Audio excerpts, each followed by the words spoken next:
We're with Chris Green from Autofficina on this wonderful special day, the open day, and we have an M600 Noble. Indeedy. What's it doing here? We are now the sole service provider for this new Noble M600. Yeah. The only ones in Europe at the moment. We're going to look after this new £250,000 supercar. Wow. Yeah. Looking forward to it. You're the only agent? The only agent at the moment. A few people get confused because obviously there are other Nobles out there, but we are only going to look after the M600. Which is the newest one? Which is the new super duper. I'm happy, I love the old Nobles, I'm not slagging off the old Nobles, but we are only going to look after the M600. I heard you say £250,000, is that right? It is. We haven't actually got a price list yet. Our friends at Romans International down the road are going to be selling the car, right? And we're going to be servicing it and PDIing it. Wonderful. And I haven't got a price list yet. It's around about the £250,000 mark, depending on how you spec the car.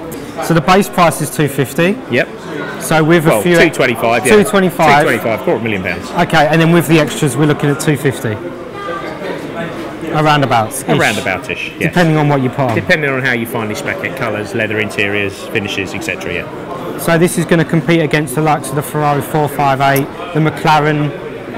Personally, I think it hits a slightly different spot to the 458. I'm a massive fan, as you know, a massive Ferrari fan, massive Lamborghini fan, but I do think the Noble fills a little space that, because it isn't a Ferrari, it isn't a Lamborghini.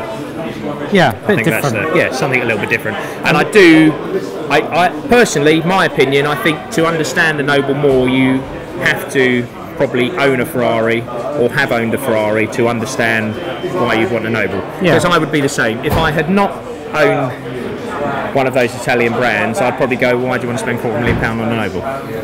Interesting. Can we have a look around? Yeah, let's have a look around. Try this one for size.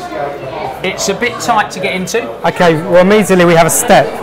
It's quite a big sill there, isn't it? It's like the F40 type. Well, funny you should say that. Okay, the guy who is actually the funder behind the new Noble project has an F40. Okay. I didn't know that. And he wanted to create an F40 for the modern day age. Okay. This is how this car came about. It's the women with the short skirts that have to step in. That's the issue. Women with short skirts. You'd like that. Yeah. Heads. It is a bit of a mission, isn't it? Right. Well, I'm on the miniature side of life, and it's snug.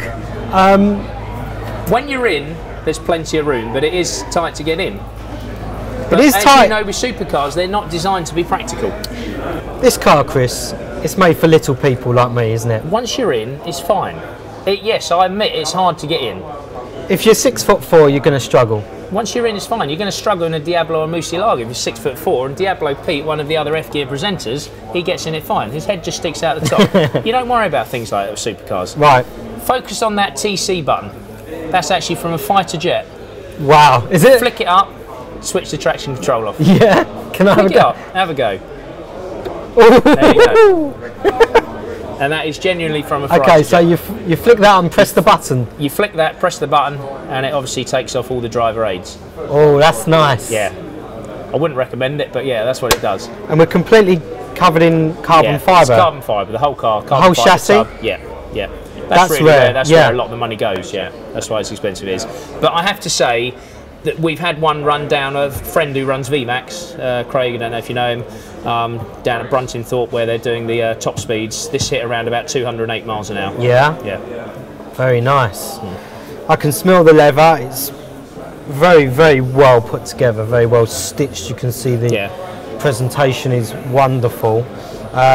This gearbox, it's not an F1 modern day flappy it's pedal. Not, and again, the guy who was the founder, or the guy backing Noble on the money wise, wanted to create a modern day F40, as I said before, and that's why I think that's similar to Porsche in a certain respect. Why a lot of their top end cars, don't they? They still stick with the manual box. I noticed my left foot is slightly moving to the more central position and out to the left. It is. It's a supercar. It's a supercar. Don't worry about stuff like that. You need to heel and toe anyway.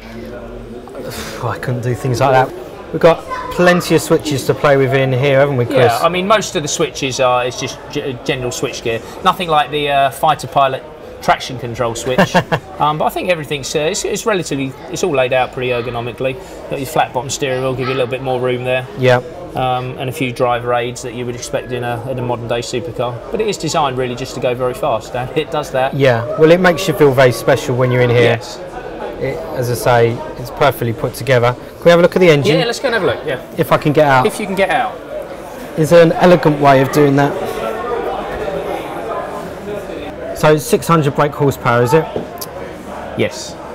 Okay, I'm going to have to be honest with the F-Gear viewers. I don't know the full ins and outs on the spec. Well, this car is the first left-hand drive test in the world. It turned up yesterday. Right. It's going to Salon Privé next week. Right. And nothing's been released, is it? The cars have not been released yet. We're hoping the first customers' cars are going to be a little bit later in the year, next 2 or 3 months. So no official stats are out. No. So we can only presume. We're looking, as it's the 600. We're presuming it's 600 brake horsepower. Nothing to do with the weight or anything. 600 kgs. Yes. No. Okay. So yeah, no idea about the performance stats apart from it is the a Volvo derived engine. Right. And that's really the. There seems to be a lot of room in here. Maybe they could have fitted another one. Possibly. Or you can cook your breakfast on there. Yeah. That's always a supercar favourite, isn't it? It is. And how does it sound? It sounds very good, actually. Do you want to fire it up? Yes, of course. Sounds good. Let me get the keys.